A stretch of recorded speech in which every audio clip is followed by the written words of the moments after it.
Okay. Bấm lên cái slide. Hello, everyone. Welcome to a group presentation.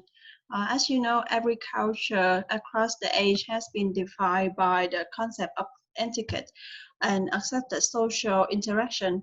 However, it is the British and the English in particular who have historically been known to place a great deal of importance in good manners, whether it be relation to speech, timelines, body language, or dining, politeness is the key. And in this presentation, we will present to you first the British etiquette and some tips that could be useful for you to survive in the UK. So first of all, I think we should make it clear to understand what is etiquette.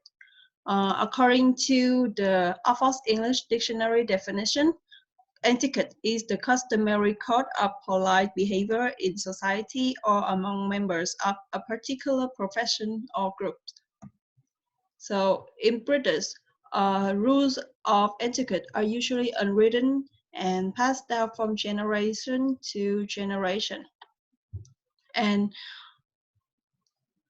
when British people tend to take politeness extremely seriously, British etiquette show in many aspects of their life, and as clearly we can see is in the way they speak. First, English people say please and thank you very often, and it is considered polite, well manners, and it is a regularity of British speech. In Britain, every social transaction is eased by the reiteration of this phrase from both parties. And if you are not doing it, maybe they will tell you to mind your PS and QS, more specifically to say both please and thank you. British people also apologizing. They can resist the urge of apologize. For example, if someone accidentally bumped into you, it would be common for you to say, so I'm sorry, as though you are sorry to being in their way. In the UK, they like receiving warm, heartfelt apologies as well as giving them. That's why if you are offered apologies, it is considered good grace to acknowledge and accepting it. Okay, so British etiquette also show in the way you act publicly, and when you travel to England, you can see that even it's a crowded event, this is common for them to make a orderly queue before the venue. Whenever there's a mass of people, you will find orderly queue, and British etiquette dictate that when you arrive, you join the back of the queue so that each person receive the service in the order they arrive. And it is seen as unfair if someone doesn't join the queue and pushes in. They also take time and punctuality seriously. British people make great effort to arrive on time, so it is considered impolite to be late, even by few minutes. And if you are delayed, be sure to inform the person you are meeting. The politeness of the British also show in the body language. They are not very keen on displaying affection in public. Hugging, kissing, or touching are usually reserved for family and close friends only. And they also like to take a certain amount of personal space in public. And the politeness also show in the way you eat.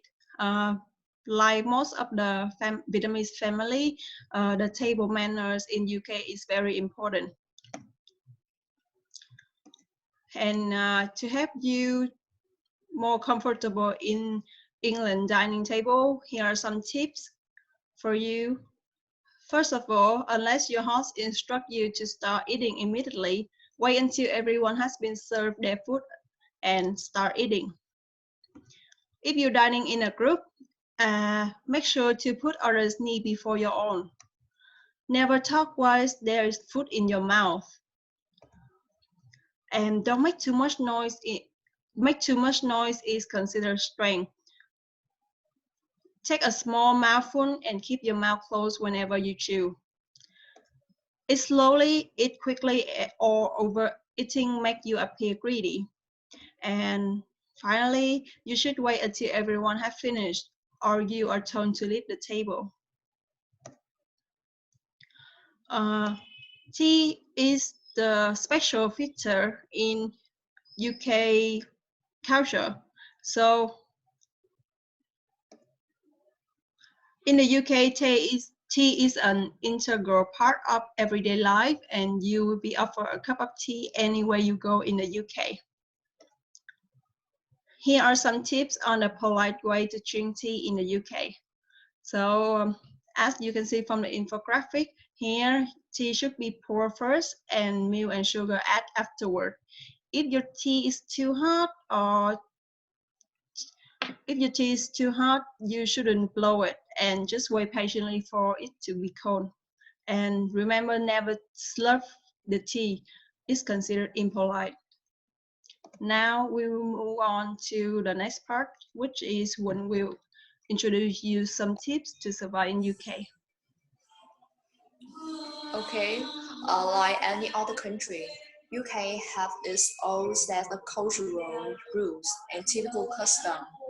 Before visiting this very and multicultural country, it's worth to know beforehand what you get into, what to expect, what to accept, and what to avoid. So now we will move on to the interesting part. There are some useful tips for you guys when you go to UK. It's all about things you should do and things you shouldn't do. Now we will talk about my part. Things we should do if you have a chance to visit UK. Firstly, that is test umbrella. I think it's very important. The UK weather is not sharp and unpredictable.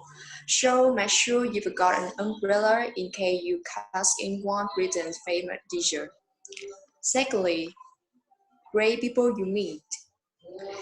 Is it customary in UK to greet people with a simple hello, followed by a handshake if you are introduced to someone new? If the content is formal, we can follow its verb with how do you do, people like, but not overly affectionate. One kiss on the chest is absolutely enough. Remember, after shaking hands, do not stand or speak too close. The next one is lower the volume. When visiting UK, you have to keep in mind that UK is one of those countries where the silence is more appreciated than speaking your mind. If, however, you like to speak when eating in a restaurant, for instance, do it quietly so as not to disturb other people. The same goes for public transportation like underground or buses.